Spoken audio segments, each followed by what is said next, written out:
नमस्कार, सत्यदर्शन न्यूज मध्ये आपले स्वागत आहे। मी पायल शहा। एक नजर टाकूया आजच्या ठळक घडामोडीवर।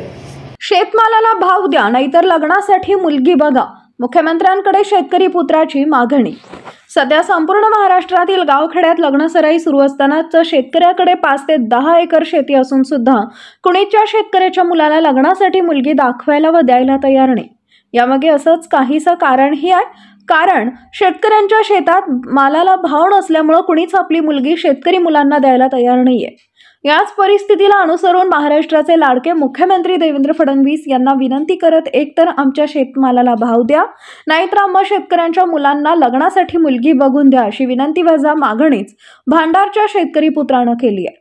ज्या दिवशी तुम्ही आम्हा शेतकऱ्यांच्या मालाला योग्य तो भाव द्याल त्या दिवसापासून शेतकऱ्यांचे सर्व प्रश्न सुटतील आणि प्रत्येक मुलीच्या बापाला वाटेल की आता शेतकऱ्याला शेती परवडते, तेव्हा लोक आपल्या मुलीचा हात शेतकऱ्याच्या मुलाच्या हातात देईल असं म्हणत शेतकरी कुटुंबापुढची आव्हानं आणि समाजाचा या कुटुंबाकडे पाहण्याचा दृष्टिकोन या तरुणानं प्रकाशात आणलाय।